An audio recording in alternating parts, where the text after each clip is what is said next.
There's been a lot of discussion about January 6th, the insurrection. We hear it all the time. You probably heard me talk about it on Clay and Buck. And let me say this, by the way. We're up 46% in listenership on Clay and Buck since we took over in June. That is adults 25-54, which is kind of the wheelhouse radio metric. We are also, thank you for all of you out there who are listening. We are number one. I'm going to go west to east and try to get everybody. 10 different markets we're number one in, pro sports markets. We are number one in San Diego, Sacramento, Phoenix. We are number one in Milwaukee. We are number one in Salt Lake City. We are number one in Memphis, Birmingham, Louisville, Raleigh, and there is one more. I almost got all 10 of them, and I promise you, Houston. I apologize, Houston. Also, Phoenix, if I forgot Phoenix. So maybe number one in more than 10 markets. We are number one in all of those different markets because of you guys. Thank you for all the support you are showing for the show. It is incredibly gratifying. So if you follow this show or you listen to me regularly, all last summer when all the riots were going on, I said we need to arrest people who are rioting, looting, breaking the law, and we need to punish them to the fullest extent of the law. I don't care about their politics. It's a content-neutral policy. If you are rioting, if you are looting, you need to be arrested and prosecuted to the full extent of the law. That's the argument that I made for the entire summer last year of 2020. And then in January, on January 6th, when the Capitol riot happened in Washington, D.C., I said, hey, if you trespassed, if you broke the law, we need, beyond a shadow of a doubt, for those people to be prosecuted the same way that I said should happen in the summer with the rioters, with the looters, with everybody else. Same exact policy.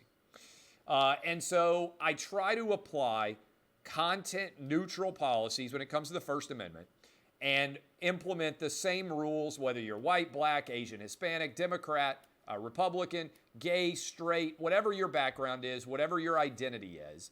I want everybody to be treated the same. Okay? So, we got this investigation. Nobody investigated the summer of riots. Nobody looked into what was going on there, who was paying the bail, what might have been occurring. There's no, to my knowledge, massive investigation into the summer of riots. But January 6th, the Democrats can't let it go. Constant discussion about January 6th. And yesterday, Liz Cheney, ostensibly a Republican from Wyoming, read into the House floor text messages that had been sent by Sean Hannity, Laura Ingram, Donald Trump Jr., and Brian Kilmeade to Mark Meadows, the chief of staff at the time for President Trump. And those text messages were supposed to make Hannity, Ingram, Don Jr., and Kilmeade look bad. I thought they looked the exact opposite. They were all telling Meadows to get Donald Trump to do whatever he could to stop the riot that was occurring in the Capitol. This is the exact opposite of what all of the people who criticize Trump supporters would have expected if this were truly an insurrection.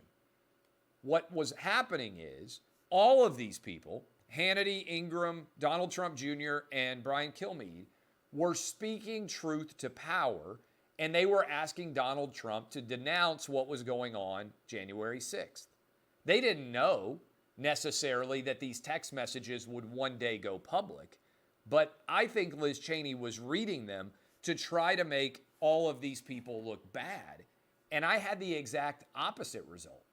I said, good for Sean Hannity, good for Laura Ingram, good for Donald Trump Jr., and good for Brian Kilmeade that all of them were asking Donald Trump to do whatever he could to try and stop the riot taking place in the Capitol. Isn't that what we want people to do? To speak truth to power, to do whatever you can to get people in positions of power to do what's right for the country? All of these people, and I sent, by the way, the same kind of tweet. I didn't have Mark Meadows' cell phone. I didn't send any text messages to people who were working in the Trump White House that day. But I tweeted I voted for Donald Trump. I think Donald Trump would have been, and still do believe, a much better choice for president in 2020 than Joe Biden has been. And I also simultaneously condemned the idea of rioting in Washington, D.C. at the Capitol in the same way that I condemned the summer of rioting and looting that was occurring in 2020. And by the way, the same way that I would have condemned if Trump had won, you know, all the plywood that was put up, everybody was afraid in cities that if Trump won, there would be more rioting, pillaging, burning, all of that if Trump had won. The Republicans really did one riot, and the Democrats countenanced an entire summer of riots. But everybody should be treated the same. But when I saw those text messages, I thought, well, this is the exact opposite of any claim of an insurrection.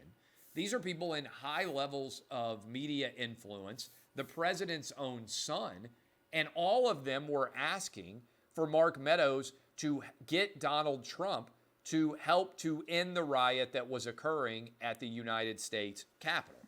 So this is significant, not in the way that Liz Cheney expected.